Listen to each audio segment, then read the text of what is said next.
records show that 13,286 killings took place in the United States.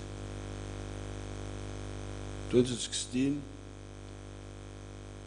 those killed were 17,250. 2017, 15,549. The part of the 2018 which we have covered, 10,129. The source of this information, which I have here, is Gun Violence Archive. This is where those figures came from. All these killings in the United States have resulted into the death of a total of 56,214 persons in those 4 years. Therefore, killings happen even in advanced countries.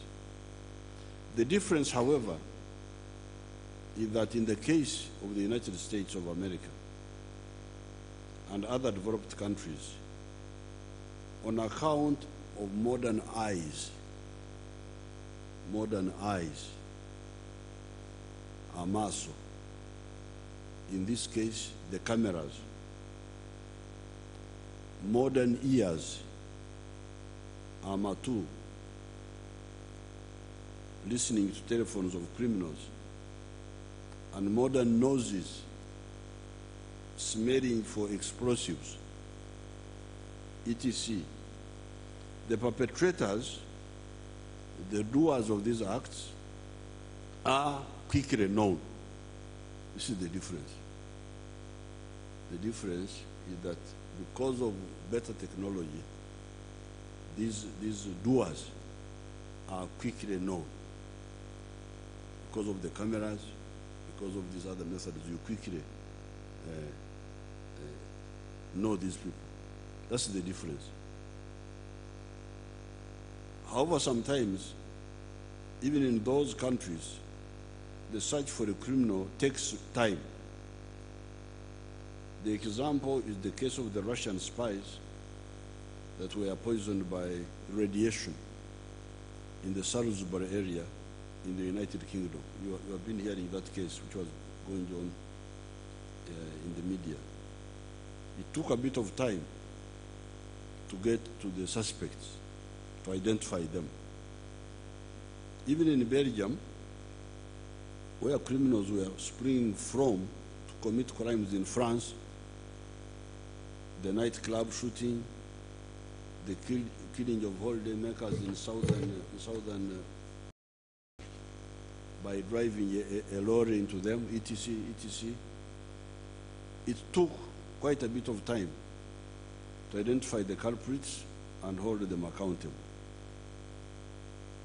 In my address to Parliament on the 20th of June 2018, I analyzed in detail the issues of security. I decided to address Parliament myself rather than delegating the minister to give what they call ministerial statement, because the issues of a country like Uganda, when it comes to security, should not be handled in isolation from one another. They are all linked. It is the liberation of Uganda, starting with 27 guns, the recovery of the economy, starting from a very low base of $3.84 billion, the handling of the social services, education, health, etc., in spite of that very low, very small economy at that time, the fighting of rural terrorism, i.e. COIN, ADF, UPA, Itongwa, and the handling of the 40,000 illegal guns in the hands of the cattle rustlers in Karamoja, the building of the infrastructure, i.e. the roads, the electricity, the piped water, the ICT backbone, the railway, that was so crucial for the recovery of the economy in the first place, funding the democratization of the country, i.e. the Constituent Assembly, the general elections which have taken place a number of times, local government elections, and funding the administration of the country, i.e. salaries and so on. So you must, when you are talking of security, you must talk about all those. So not just one element of security. How do you do all this, starting with a tax collection of only Uganda shillings 5 billion in 1986 for a medium-sized country like Uganda of 93,000 square miles and with a growing population that is now 40 million. So how do you do all this? You start from zero, and you must do all these things I have talked about. So when you are talking of security, please don't just talk about security. No. It is security together with all these issues.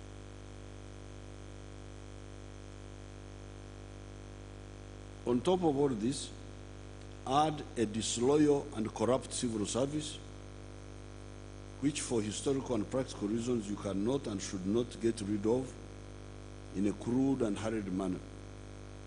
In addition, on account of coming from the different backgrounds, the National Resistance Army, the Resistance Councils, the colonial and post-colonial civil service, the judiciary that has its own orientation from the British system, the political class that may have a careerist orientation, etc., etc. The ideas of budgeting may sometimes be discordant and need patience to achieve a convergence of views and action. What is remarkable, and all the actors that have been involved should congratulate themselves on, is that we have successfully covered every phase, challenges notwithstanding. What were the phases and elements to handle? Liberation, economic recovery, the building of the infrastructure, the social services, education and health, democratization, parliament, local government, administration, then defense and security. How do we manage to fund all these when the government revenues were still low? The answer is prioritization. Okusosowaza, okukuratanisa, iyore in Langi.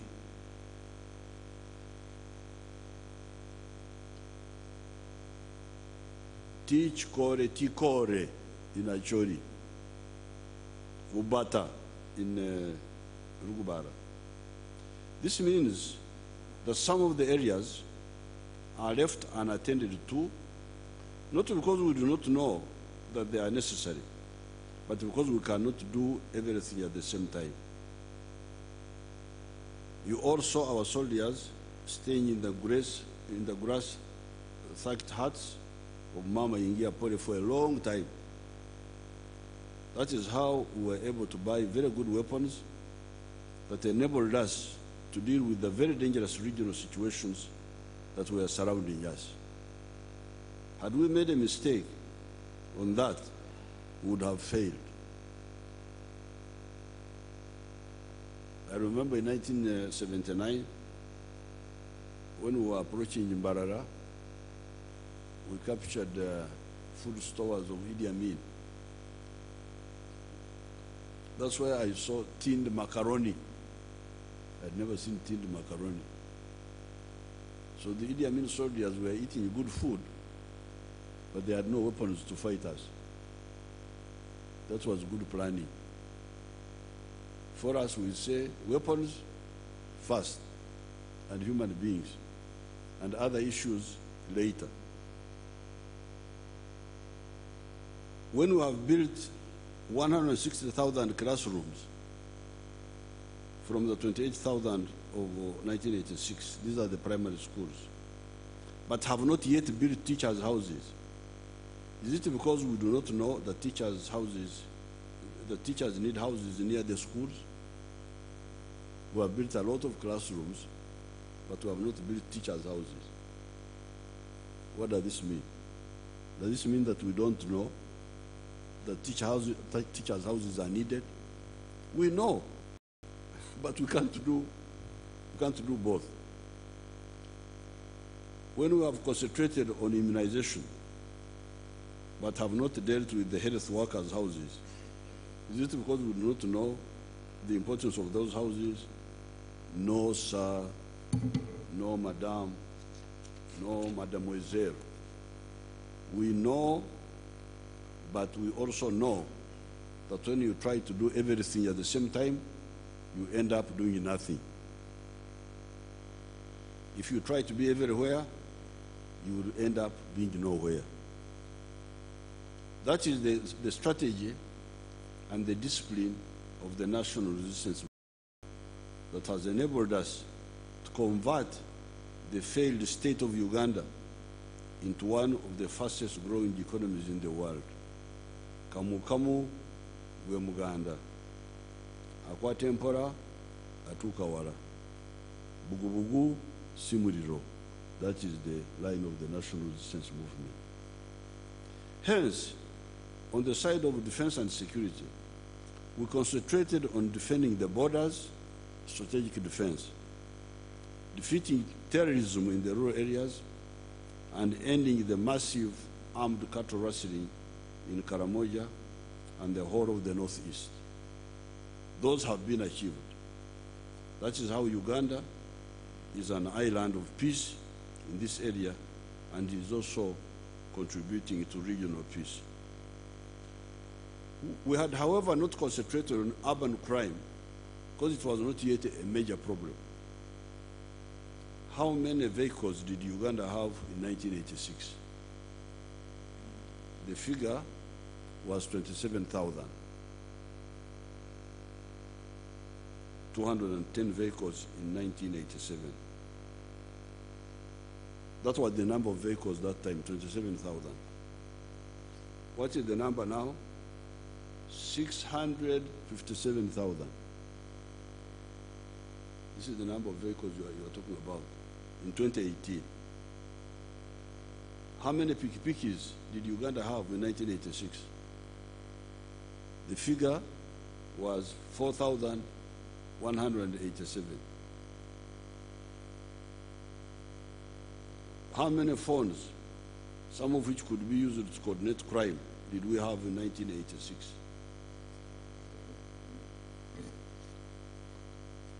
The figure of phones, as I've already said, was 28,000.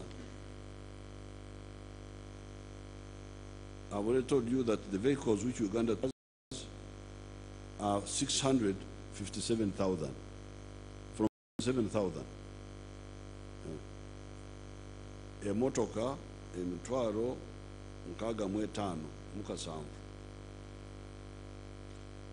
Olwaleero ogeraganya n'emotoka emitwalo 2 mu kasanvu mu mwaka 86.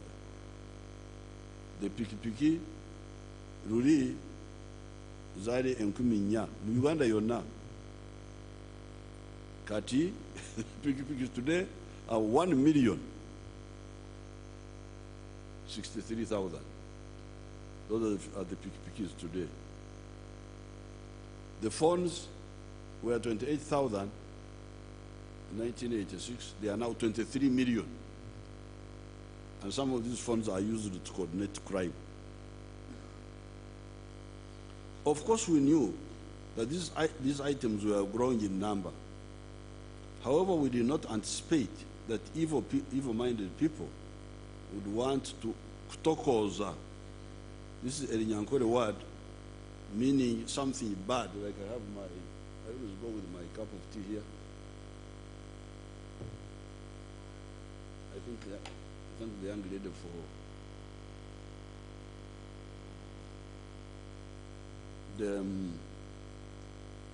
when something falls in my tea now, that's Okwogera. Something good is polluted by something bad.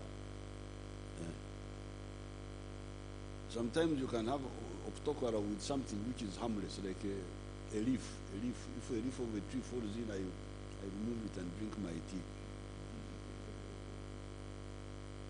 But if a fly drops in, then unatupa tu, you throw away. So we did not anticipate that evil people would tokoza this wealth,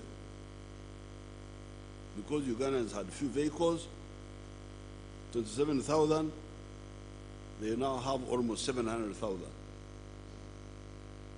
They had a few pikipikis, they now have, they had 4,000 pikipikis, they now have 1 million. They had 28,000 phones, they now have 23 million, 24 million.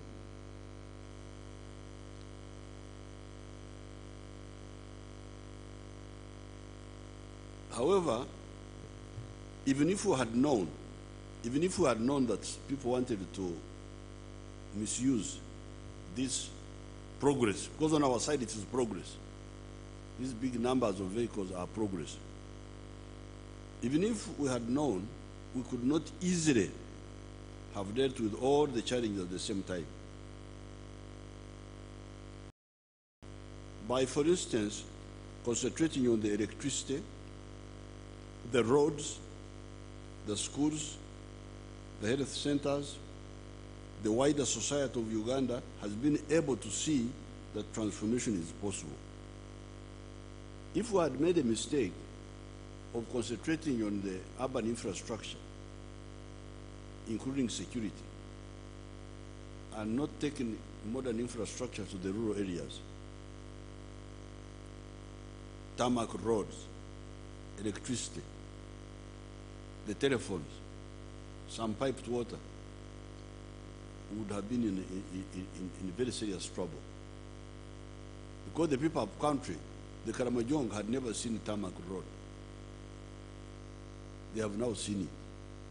They spent days walking and coming back and see and stepping on it to see whether it will. The Karamojong have now seen tarmac road. They had never seen it in their lives. The people in Kitugu have seen the tarmac road. They have never seen it. The people in Nimure, they have seen the tarmac road.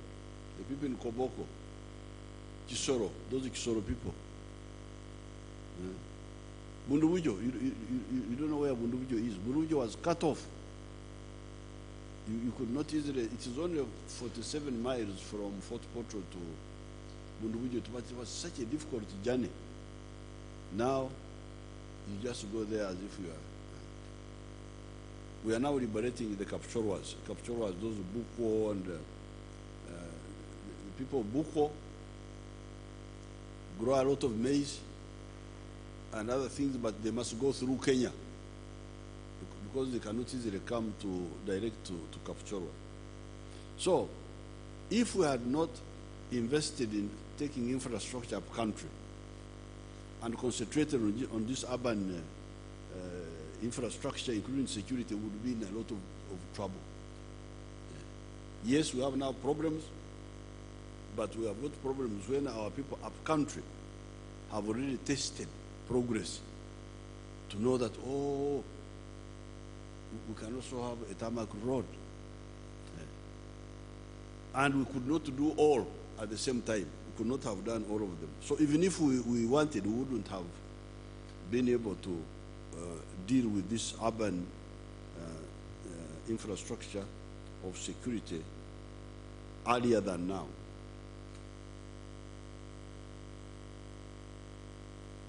Would that have been the case if we had only concentrated on the infrastructure and the security of the towns and forgotten the countryside?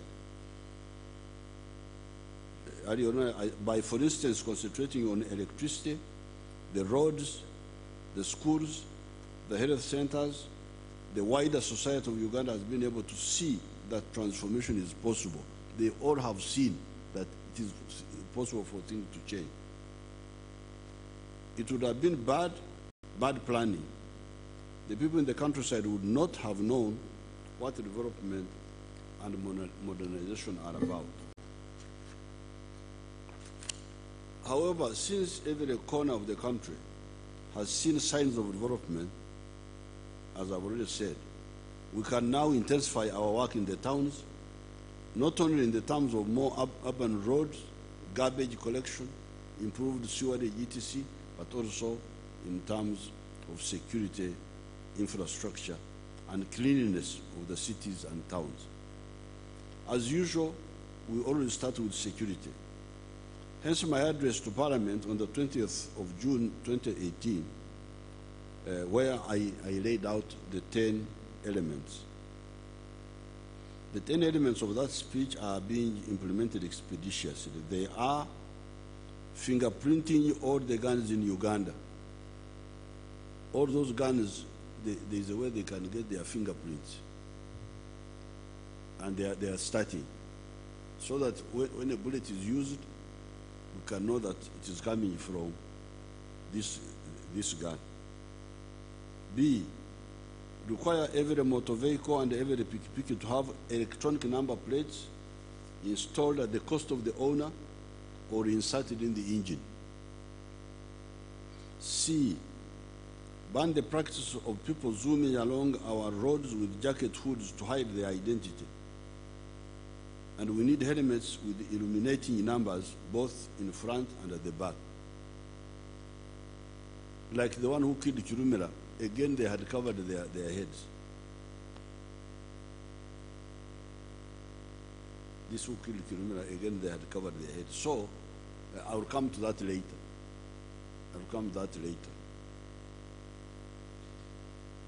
Installation of cameras in the towns, on the town roads and streets, and also along the highways. Having a modern forensic laboratory. Speed of response, and how we quickly arrive at the scene of crime. Controlling the use of UAVs and manned air vehicles. Misuse of social media. Criminals use social media to threaten violence and to spread lies. Scanners to be brought in by URA so that they see smuggled goods, but they also see smuggled guns. And then the last one was our concept of defense, where we have a small army in peacetime, but supported by a large reserve. And as you heard, I called up the reserves. You will see them on the streets very soon. We have to undertake these measures to modernize our security infrastructure, because the short-sighted and their malicious accomplices thought that they could use our relaxed lifestyle. Because Ugandans you had got used to a relaxed lifestyle. The trans-night dances, where you dance the whole night. I don't know when you sleep, but that's your problem. And for me, I'm very happy. Once you're happy, you dance the whole night, jumping, throwing up your legs. That's your business. The trans-night prayers, people who pray the whole night and shout as if God is deaf. But that's their choice. They shout. That's their freedom. The chaotic driving on the roads. Ugandans have been having a free lifestyle.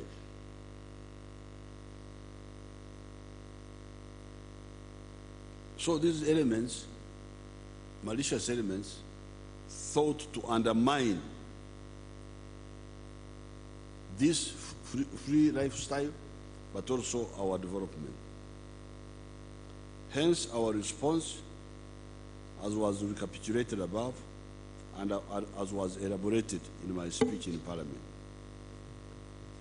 In the meantime, using even the old methods during the intervening month, while the new systems are being put in place, we can still defeat these terrorists. It is laborious, but it is possible. What should we do in the interim? Because we are putting the things in place, and since we are mainly importing these items from outside, it takes some time. And I don't want us, therefore, to continue losing people while we are putting these systems in place. So, what should we do in the interim? First and foremost, vigilance. Okwogera, Okwogera. By noting and reporting any new persons, motorcycles or cars that hover around your area or you notice following you. The killings of the sheikhs, Kagezi, Chigundo, Abiriga, and recently Chirumira were obviously done by people who were either following them or waiting for them. There's no way a killer can time you if he's not either following you or waiting for you. There's no way. Because how would you know that? You remember I walked in here at exactly 7:30. So how would you now have known that I will be here? Either it is pre-announced that Museveni will come here and you wait for me, come following me. So that's how you can detect these people, if you are alert enough. You can see somebody either or where the killer is waiting for, people can see him. So who is this one? This is not from here. In the past, it was not a problem. Ugandans were not caring. But since we have this problem, I appeal to you to please notice every new face in your area and immediately inform the police. Say, there's a car here which we don't know. There's a pick here. Report to the police. So that's number one. About Okwogera Bulindara. The criminals will not, they always make mistakes. They always make mistakes. That's how we catch them. But in any case, there's no way they can follow or wait without somebody seeing them. Only that we have not been bothering to observe. So vigilance can solve many of these problems. And once you alert, then we preempt, we act. Number two, quick coordination with the police. Each police station or post should have a telephone number that is known to the public in the area, that every member of the public with a phone can ring when he or she sees anything suspicious. There are police stations all over the place.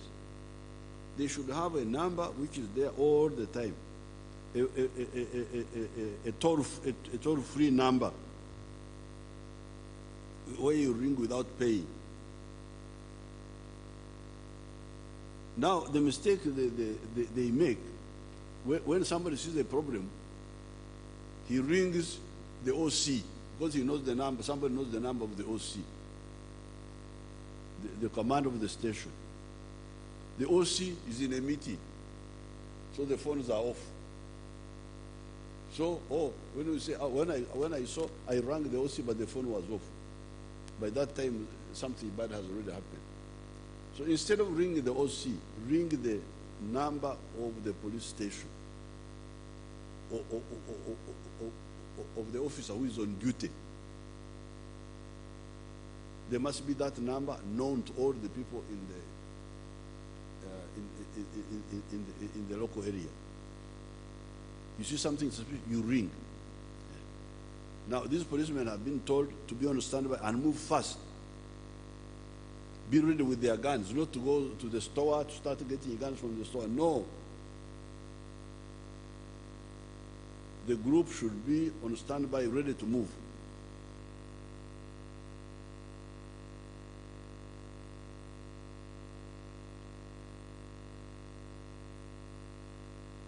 That telephone number, which should be known to the public, should be for the personnel on duty at the police station so that the reaction is instant. That is how police and the Wananchi killed the notorious Chidawarime that had been part of the gang that killed 5 people on New Year's Day 2018 in the Masaka area. It was that coordination between the police and the Wananchi that helped the police to kill Chidawarime, the leader of the gang of Masaka, which killed 5 people on New Year's Day this year. On New Year's Day, 5 people were killed in Masaka, but Chidawarime was killed, and the whole gang is now in jail because of that coordination. When this incident happened, I went there. People were very, very, very worried. But when I studied the situation, I didn't think it was so serious. I could see where the problem was. Like, for instance, the school in Iksojo, where the wife of the school owner was being attacked by these criminals, while there was a lot of noise in the trading center nearby, because this was New Year's Day, New Year's Eve. There was a disco. So the woman was making alarm. Nobody was hearing because the noise was suppressing the alarm. That's what happened also with the Kirumira. The police didn't even hear the guns because there was the people were shouting in the church. There's a nearby church where they were shouting. The police didn't even hear. But in the Kisoyo, the wife and the children were making alarm. Nobody was hearing, except one boy who had and came and threw a stone at one of these people. And that's how the group scattered and got disorganized. But in the meantime, the wife was ringing the husband in Mbende. Then the husband in Mbende was ringing now the regional police commander in Masaka. And the regional police commander was ringing the OC in Bukomansimbi. And the OC in Bukomansimbi was ringing the OC station in Kisojo. That's how they lost time.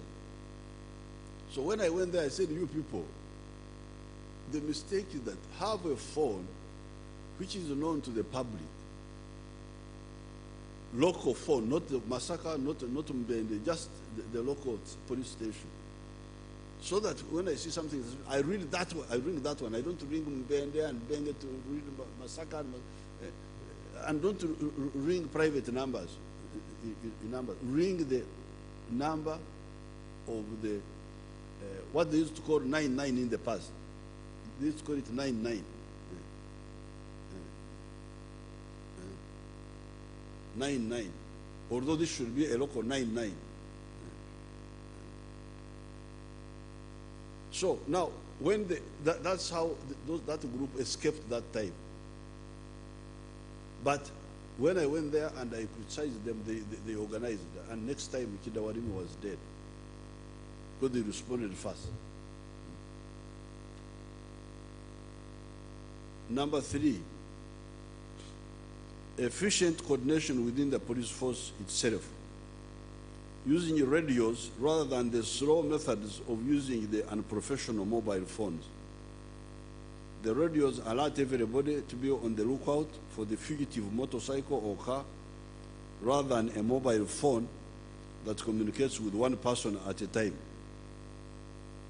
It should be the police to use the mobile phones. It should be the public. The public should be the one to use the mobile phones, but not the police, while communicating among themselves. This is another mistake also which had come up in the police force. Because they said that for us we are out of date with the freedom fighters, they introduced now mobile phones. Hello, hello, hello, hello. Now, when you ring a mobile phone, you ring one person. Meanwhile, the criminal is running. We use radios. We in army and security, we use radios. Radios are enduru, like in the village. When you make enduru, the whole village hears. We in Ntungamo, when drunkards are coming back from drinking in Ntungamo, you just say, oh, no, no, no. Say, oh, why is so-and-so? Everybody knows that so-and-so is a drunkard, and he's always making alarm. But you get up. Why is so-and-so making alarm? Is he making his usual false alarms or what? Let's go and see. Yeah. So the radio informs everybody. The mobile phone informs only one person. So the police, please, give up the use of phones within the force. The phones should be between the public and the police number. But the police within themselves should be the radio. But now get food day. Somebody in vehicle number this is so everybody now goes on standby to wait for that person.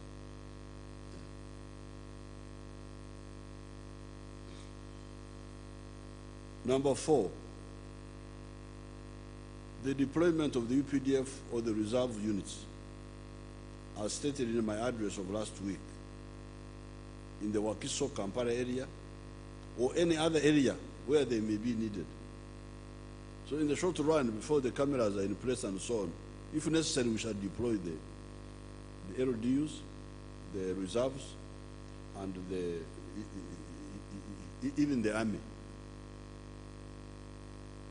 Number 5, there has been serious internal criticism of the intelligence staff that have been neglecting information from the public and justifiably labeling information sources as intelligence peddlers or not concluding investigations.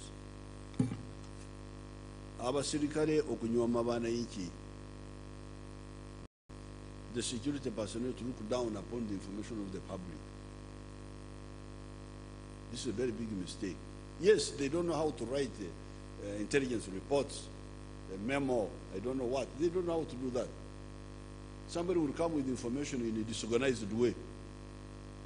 It is you to listen carefully and you get the essentials out of it. He cannot present information in a disciplined way. No, no, what proof do you have? Why should you have a proof? You don't have it. You are the one who is employed to have proof. Huh? Why do you want this one which was brought what he has had to give proof? When you don't have proof, you are just sitting there. Huh? And you are the one who is employed to get proof. You listen carefully to what he has told you. Don't discourage him. Don't back at him. Then you see how to organize it. The Wananchi are always very excited about they exaggerate. When we were fighting, they would come running to the camp. Oh. So, say, how many numbers? What? But he has just given you information that something is coming. Now, don't say, how many are they? What? You go there and see them yourself. Because you are the one who is the soldier. I'm not a soldier. I'm just giving you information. Ntivajja. Ntivaiye. They have poured.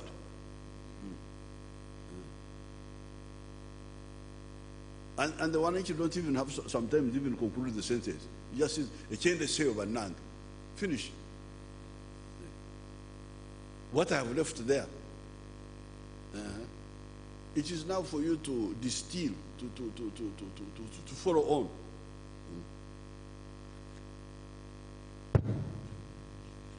Number 6, the purge of the criminal and corrupt elements that had infiltrated the police is continuing. The incidents of crime that have been happening expose these elements. The apprehension of those criminal elements illuminates more the evil elements involved. The police force is being cleaned of them. The other day you asked me a question, but I didn't answer it. The question of the hostility by some elements to poor General Odongo at the barrio of Chirumira. This was done by these indisciplined opposition members from Kampala. Because the father of Chirumira is a member of the NRM.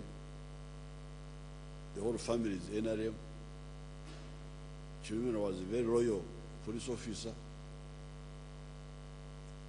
Now these hooligans from Kampala here went to disturb the funeral.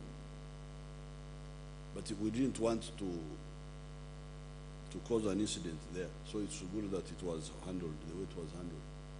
But it is true that there is hostility towards the police because the public rightly knows that the police had been infiltrated by Kawukumi. You remember what I called it, Kawukumi? Emungwe.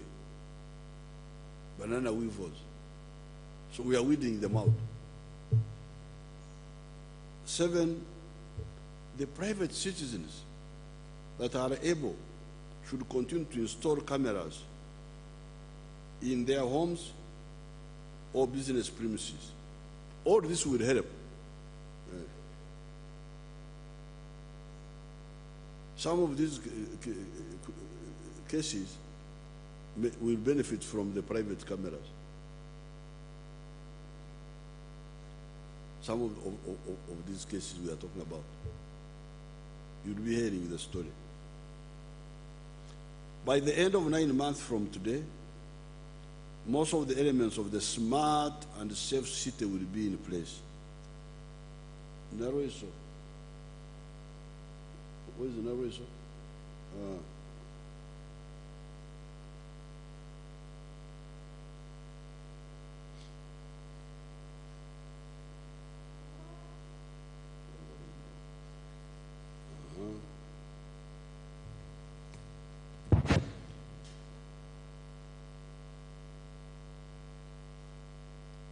This concept of smart and safe city is not new. Other countries have already put it in place.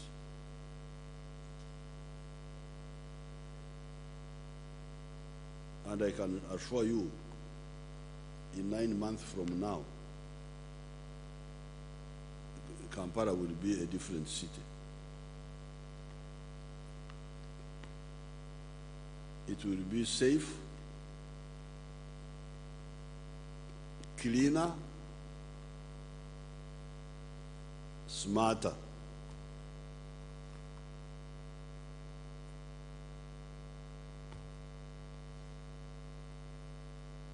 We can then scale down the reliance on the human intelligence and human observation, because the technical, the machine, means will be in place. Economics-wise, the machines are cheaper than the human beings. This is because the machines don't have breakfast, they don't have lunch, they don't have supper, they don't need kindergartens for children and hospitals for the spouses. They are much cheaper. So we are going to rely on the human beings for a short period until we have the technical means, the machines in place, then we scale down the human beings. When you go to London, you don't see a lot of, now all these VIPs have escorts. This is a wastage. These people should be doing something else. But now, because the criminals are targeting leaders, we must protect them. We waste a lot of manpower. But once the machines are in place, we shall call back all the policemen. You just go alone. And we just sit here in the central control and see what's happening to all these big people.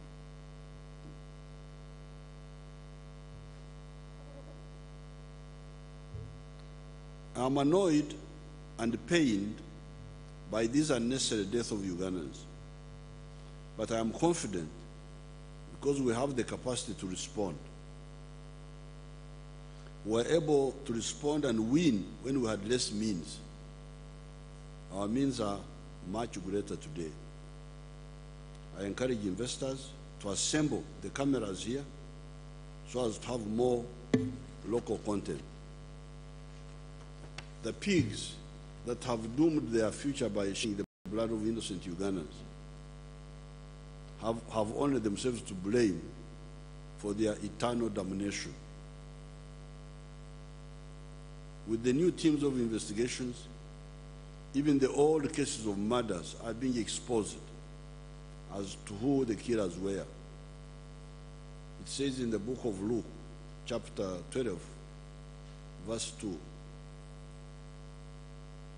in quotes, there is nothing concealed that will not be disclosed, or hidden that will not be made known.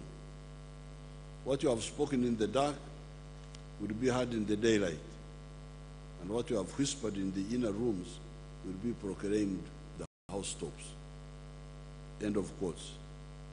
Be confident and vigilant. We are going to have safe and smart towns and cities, just as we have been able to create a network of good roads and electricity lines in the countryside.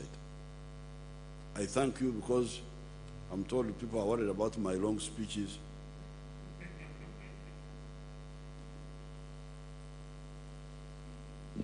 And I'm being told that the Bazukuru, that one of them was writing in the papers that the Bazukuru only watch a game of 90 minutes.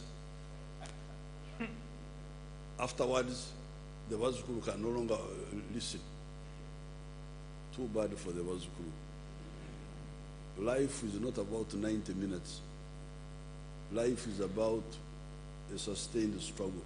So those who are misleading our children by pampering them in the wrong things should stop, because they are going to doom the future of our children. Life means sustainability, not shallowness. So sometimes I will make very long speeches if the subject is a long one.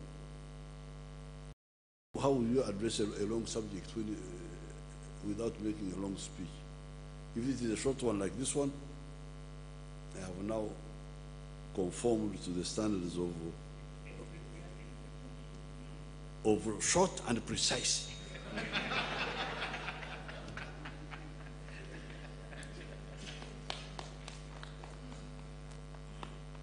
So I can answer your questions now. Thank you, Excellency, for that address. Let's ask questions in this order.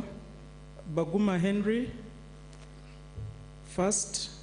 Omulangira Kalema, Samson Kasumba, Ali Mivule, Mzanganda Eunice, Medic Dakaba, Patrick Onen, Diana Chibuka, Jimmy Uhuru, and then Lubega Francis.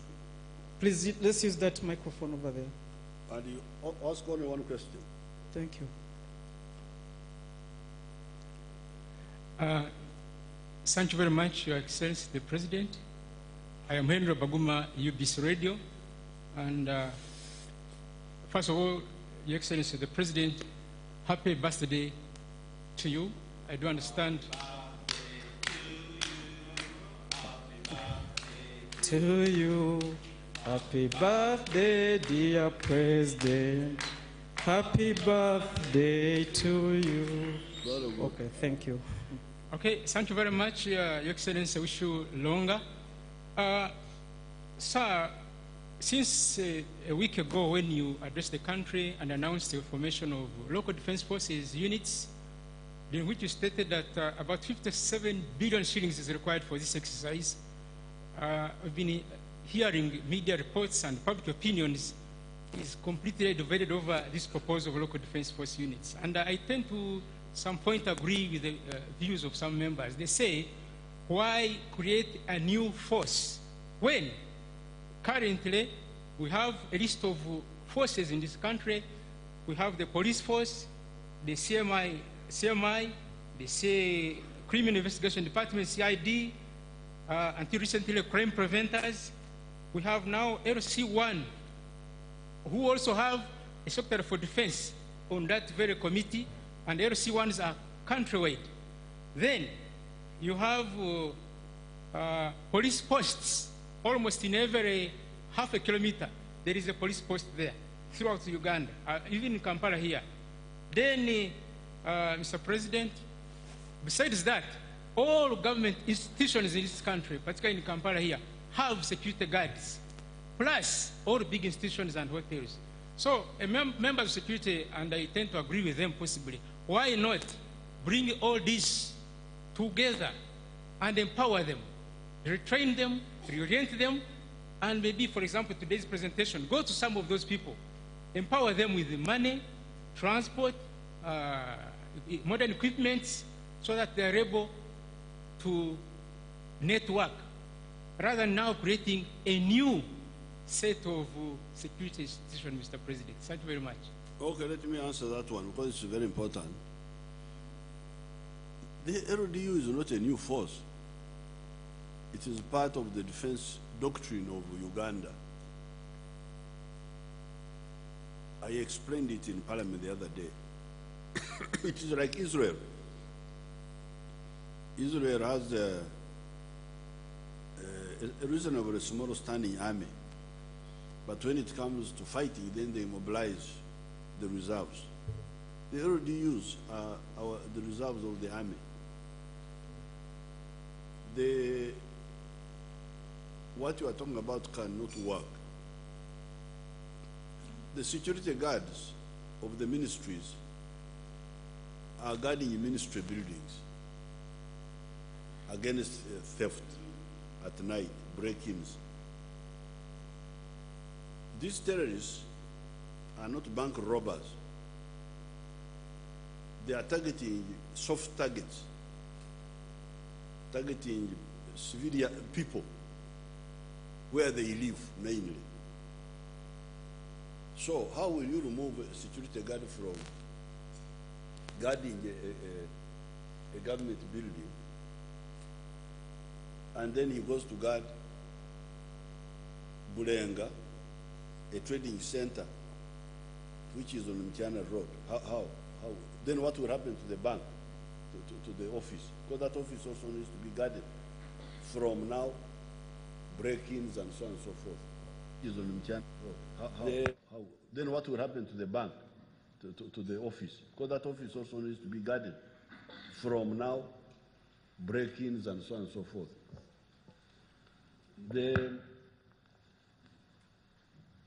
Yes, it is true that the police are colonial. This is that's their history. They are not like NRA. For us, we are different. They are colonial, but you don't kill your children if they are if they are half caste. When you get them from a white lady, they are also your children. So these half castes, these policemen, it is true that sometimes they don't know how to maximize their manpower. Like, for instance, Bulenga police station. When I went there and I found the young lady there called Beragwa, OC, I said, how many people do you have here? I have 21. But the ones who can go and react to a problem are only 6. What happened to the others? CID cannot react. CID is there in the office. Because for him, he's waiting to spy. That is his job. There is traffic. Traffic, it looks like a nun or something like that. Putting on white and stopping vehicles. Then I don't know who. So by the time Beraba went through the number, the only people who could move and respond to an alarm were 6. You go there and ask Beraba. I've given you her free address. Now, of course, I didn't want to bring in my NRA way, because my NRA way would have been, say, forget about this CID, you couldn't begin at once. That would have been my NRA way. But I don't want to disrupt these policemen. That's how they were brought up, by the ones who formed them, the British. So, but also they may also have a point. If you remove the traffic, these people in white who look like nuns or something, if you remove them and you make them part of the police to react, what will happen to the vehicles? Will they not also cause another problem, the traffic? Because the Ugandans are not disciplined. The other time I removed the traffic from the road because they were stealing money from people, the pedestrians made it worse. So that manpower you are talking about cannot really respond to this. That's why, therefore, we need now people to respond. The CIDs are there, the nuns, the ones in white are there. All those other people are there. There's fire brigade. Now, how are you going to take fire brigade from being on their vehicles to go and start chasing criminals? So let's have now more manpower to add to the six of Biragwa. So who can react now without destabilizing the others? That's really the issue. And without destabilizing the bank, because the banks need to be guarded, the offices need to be guarded. Here we are guarding mainly the population, really, against terrorists. So I think that is the LC ones have no army. They are just remember, these are also working people. The LC1 has got a business. He's not a full-time. Now, if you say you, the committee, the LC, become the LDU, somebody has got a shop, somebody has got a business, is he going to abandon those and become now a security personnel for the village? That's why we need to have free people. Unfortunately, they are there, the youth, who are of good behavior, recommended by the village, whether they are crime preventers or not. Crime preventers are part of the reserve. Yeah. They will be vetted. If they are good, they are called up. This is a calling up. So those people who are saying what they are saying, they are not right. They are wrong. Second question. Omulangira Kalema and then Samson Kasumba.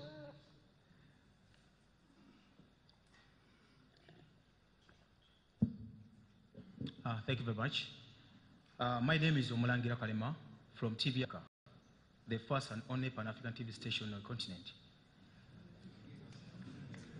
Your Excellency. I think I'm going to join that. Yeah. Because I'm a Pan-Africanist. Sure. That is where you find brothers like Thomas Sankara being shown on TV Africa, brothers like General Eddie Tumwine, General Salim Saleh, General Kaguta Museveni, Kwame Nkrumah, all of them. And now, Your Excellency, recently you ordered the installation of cameras in town. And of course, the work has started. That means maybe urban crime will reduce. But when you look at around the globe, we have the most spied on cities. The first is London. Right now, as we speak, the number of crimes actually increased when you look at the years. When you look at the people who are being kidnapped to act as sex slaves in London, it's 1.5 million people a year. You go to USA, 1.8. But all these cities have cameras. Don't you think, Your Excellency, that it would be wise and, for example, to use the money that we use to buy cameras, maybe we divert that money somewhere to look at the root cause of the problems of the city Uganda. Because you've said almost 66 of the suspects have been arrested. And they've done that without cameras. So that means the cameras won't help a lot because we've seen where they are, they're not helping them. Maybe they can help in traffic, but what about the killing? Thank you very much. No, the Omulangira Kalema is not right.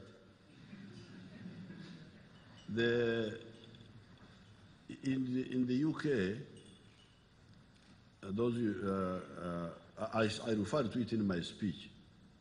The crimes happen, but the criminals are identified quickly. Now that's what I'm trying to solve.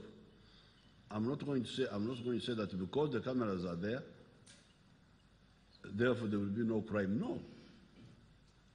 They are there. I don't know whether you remember there was like, was it Boston? Boston, there was somebody who bombed something in Boston. Was it a marathon? Yes. The Pharaoh did it, but he was quickly identified. They saw the Pharaoh, they didn't know his name, but they took his picture, because now we have your pictures in the central computer system. Is it NIRA? NIRA? NIRA, they have all your pictures. So if something like that happens, we quickly put you in the computer and know who you are. Okay, we have not stopped the crime, but we have identified you quickly. And because we have identified you, we can stop. And for us here, because our people have a different method. In Europe, the one who shot people in Paris, these are Islamic fundamentalists. They want to die. They come knowing that I'm going to die. Some blow themselves up, happily and voluntarily, because they are under illusion that they are going to heaven, but in fact I think they are going nearby here. But our people, their mentality is different. They want to kill, but not to be killed. They don't want to die, the Africans. They don't want to do things. So for us, the identification is very, very powerful. It's very powerful. Because the Arabs and the other groups, They don't care whether they are identified or not. The only thing he cares about is that he should not be identified before he has killed. But for us, our people don't want to be identified at all. They want to do bad things and then... Our identification capacity has got a very big deterrent capacity. Once they know, they will not act.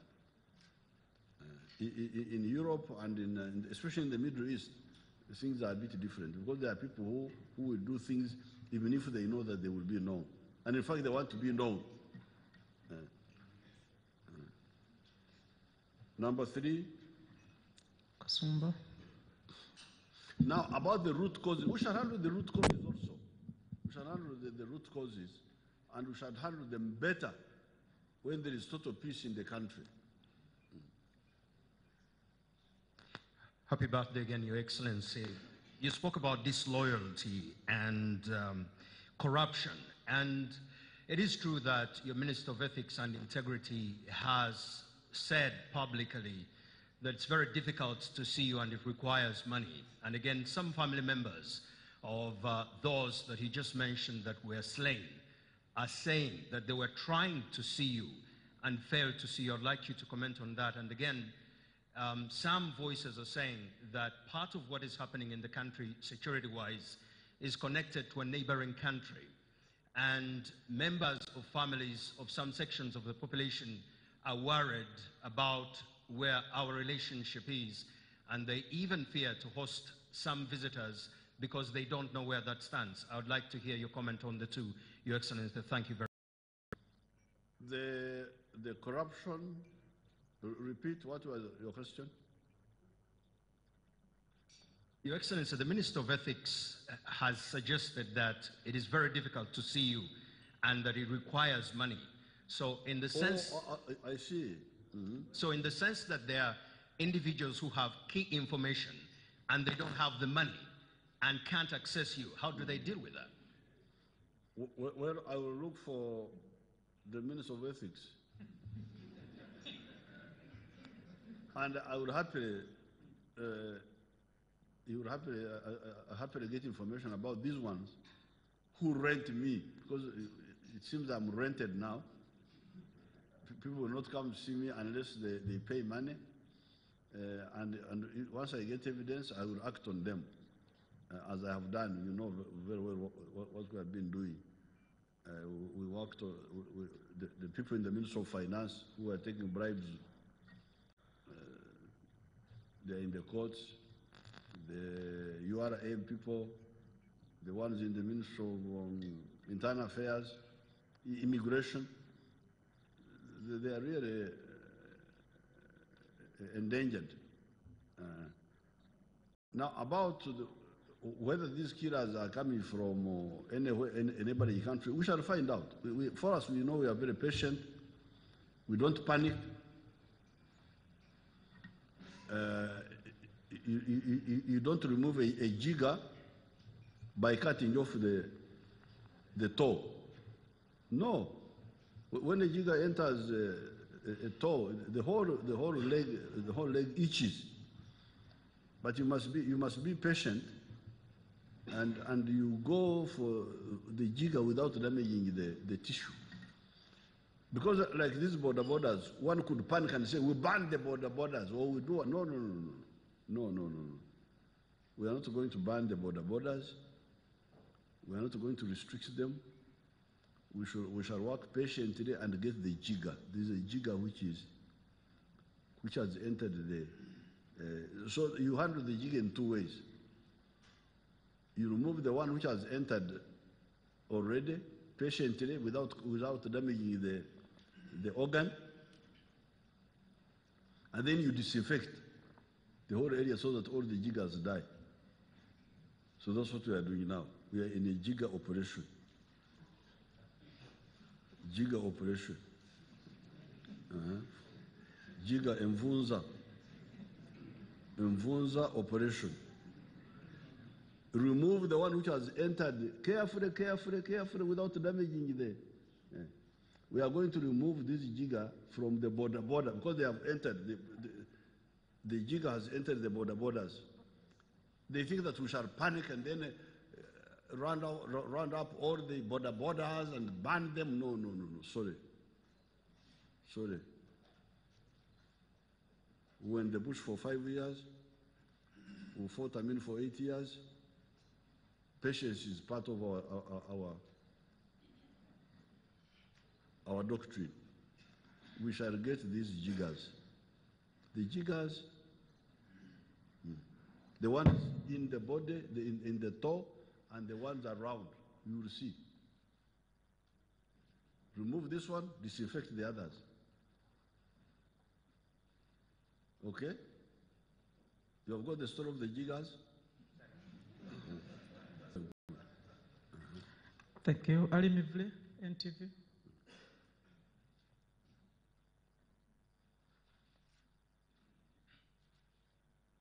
Because you see, they think that that we can panic. No, because roadblocks, what? No. Have you seen any roadblock? No. Because these are nothing. Their only thing is concealment. So I'm not going to inconvenience people, roadblocks, I don't know. No, no, no, no. Let's go slowly, we shall get the jiggers. Just be vigilant. You see, let me tell you the story of Masaka, the Chidawarime. Sit down, you young man. You see, when the other woman, the wife of the school owner, when she made alarm,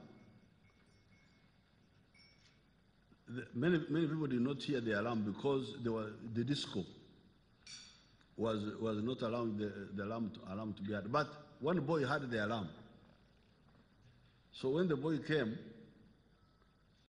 threw a brick and hit one of the people who are trying to enter the teacher's house. He hit him with a brick. Now these thieves scattered now. When they scattered, one of them got lost. The others went killing people. They killed 5 people that night. They went killing people. The one they met on the way, they went killing until they killed Walgembe, the former policeman, whom they killed in his house in the presence of his wife. Then they went and killed somebody else in the bar, some other. Together 5 people were killed. But the boy who had thrown a stone, which hit one of them, made one of them to lose his way. So the following morning, the villagers, when people were now aroused, they found somebody who was not from that area. Guani. This one, and you know the villagers' issues. They just killed him. Which of course is not correct. But since we have got so many things to deal with, what do you do with that? So we said, Banange, we have got so many things to deal with. These villagers, Mbareke, that's their culture. But now, just the brick, you see, that's what I'm telling you. These thieves are very easy to deal with, these criminals. The brick now made this fellow to lose his way, and when the villagers, they shouldn't have killed him, they should simply have arrested him. But that's their own mentality. We need to work on them. Now, when they killed him, he had a phone. So from the phone, now, so you can see, just some little vigilance, we shall get these people. They are taking advantage of lack of vigilance. We are too relaxed, we are very happy people, we don't, the government here is not oppressive. They say I'm a dictator, but I don't know how I dictate. I must be one of the best dictators in the world. The nightclub, people are going, the discos, the other church in Yanakasiri doesn't allow me to sleep. This is how Uganda is, total freedom. and anarchy, but freedom within anarchy. So we shall not panic, we shall not interfere with people's freedom, but we shall get these people. Get them without roadblocks, without banning borders. No, we shall get them. Okay? This is the third one or the fourth one? That's fourth. Yes, Your Excellency. My name is Ali Mivole from NTV. My question is about the role of keeping law and order in the country. Ordinarily, the army would come in and beef up the police if things go out of hand. But of recent times, we've seen the army coming in even fast before, the army coming in even before the police. The recent incident being that in Kamocha, where youth had a meeting and it was the red top that came in first. Does this mean there is some incompetence within the police force, or does it mean that the army has taken over the role of keeping law and order in the country? Thank you very much. No, first of all, the police, the numbers are not yet enough. The police, according to international policing ratios, you should have one policeman for every 500 people. So with a population of 40 million, we should be having a police force of 80,000 now. But the police force is still at 43,000. Because of the issue of the budget, you see, you remember, that's why when I'm discussing these issues, I always link all this with the recovery, economic recovery of Uganda. Uganda is recovering. So what can we afford in terms of budget? So because we don't have enough manpower in the police, that's why sometimes we use the army to help the police. I don't know about the details of Kamocha.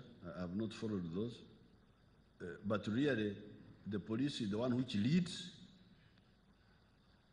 but the army can always help. And of course, the NRA has the history of fighting for the people. So we are not careerist soldiers that we are there waiting for. If an NRA person is passing and he sees a problem going on, he's not going to wait. We are not mercenary soldiers of salary and jobs. No, we are freedom fighters. You think you are going to beat a woman and the NRA soldier is passing and leave you, that is waiting for the police? He will deal with you there and then. Then you will sort out the legality later on. But besides, the law, even the law of Uganda, which is says that when you are that even ordinary people can apprehend a criminal. Even ordinary people, civilians, if they see somebody committing a crime, they are not going to wait for the police they will apprehend you, ordinary people. So, don't mix up the issues. I need to know what happened in Kamocha because I have not been told. But for instance, in Arua, where I was, because there I was there also, Nange Nariwo,